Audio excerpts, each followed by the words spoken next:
ಉತ್ತರದ ಹೆಬ್ಬಾಗಿಲು ಅತ್ಯಂತ ಪ್ರಾಚೀನ ಐತಿಹಾಸಿಕ ಅಮರೇಶ್ವರನ ದಿವ್ಯ ಸನ್ನಿಧಿಯ ಔರಾದ್ ನಾಗರಿಕ ಬಂಧುಗಳಿಗೆ ತಲೆಬಾಗಿ ನಮಸ್ಕರಿಸುತ್ತೇನೆ.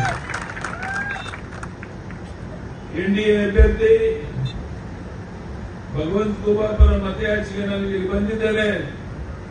ತಮಗೆ ಗೊತ್ತಿದೆ, ಈಗಾಗಲೇ ಜಾತ್ಯತೀತ ಜನತಾದಳ ಭಾರತೀಯ ಜನತಾ ಪಾರ್ಟಿ ಹೊಂದಾಣಿಕೆ ಮಾಡಿಕೊಂಡು ಹೋಗ್ತಿರೋದ್ರಿಂದ ದೇವೇಗೌಡರು ಮಾಜಿ ಪ್ರಧಾನಿ, ಹಾಲಿ ಪ್ರಧಾನಿ ನಮ್ಮ ನರೇಂದ್ರ ಮೋದಿಜಿಯವರ ಸಂಬಂಧ ಹೇಗಿದೆ ನಿಮಗೆ ಗೊತ್ತಿದೆ. ಇವರೆಲ್ಲರ ಒಂದು ಆಶೀರ್ವಾದದಿಂದ ನಾನು ಹೇಳ್ತಾ ಇದ್ದೇನೆ. ಇವತ್ತು ಭವಿಷ್ಯ ಹೇಳ್ತಿಲ್ಲ, ವಾಸ್ತವಿಕ ಸ್ಥಿತಿ ಹೇಳ್ತೇನೆ. ರಾಜ್ಯದ ಉದ್ದಗಲಿ ಸುತ್ತ ಬಂದಿದ್ದೇನೆ. 28ಕ್ಕೆ 28 ಲೋಕಸಭಾ ಕ್ಷೇತ್ರ ನಾವು ಗೆಲ್ಲಲಿದ್ದೇವೆ. ಇದನ್ನು ತಡೆಯೋದಕ್ಕೆ ಯಾವ ಶಕ್ತಿಯಿಂದ ಸಾಧ್ಯ ಇಲ್ಲ ಅನ್ನೋ ಮಾತನ್ನ ನಾನು ಈ ಸಂದರ್ಭದಲ್ಲಿ ಹೇಳ್ತಾ,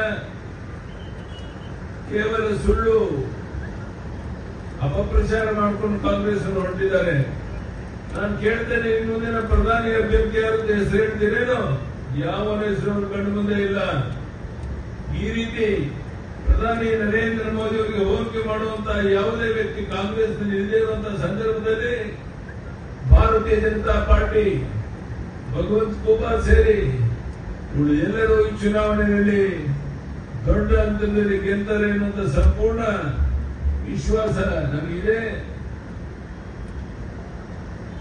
500 ವರ್ಷಗಳ ಲಕ್ಷಾಂತರ ಭಕ್ತರ ತ್ಯಾಗ ಬಲಿದಾನಗಳ ಸಾರ್ಥಕತೆ ಸಿಗುವಂತೆ ಅಯೋಧ್ಯೆಯಲ್ಲಿ ಭವ್ಯ ಶ್ರೀರಾಮ ಮಂದಿರವನ್ನು ನಿರ್ಮಾಣ ಯಶಸ್ವಿಯಾಗಿ ಮೋದಿಯವರು ನೆರವೇರಿಸಿದ್ದಾರೆ. ಅಭಿವೃದ್ಧಿ ಒಂದೇ ಅಜೆಂಡಾ, ಸಬ್ಕೆ ಸಾಥ್ ಸಬ್ಕೆ ವಿಕಾಸ್ ಎನ್ನುವ ಧ್ಯೇಯದೊಂದಿಗೆ ದಿನಕ್ಕೆ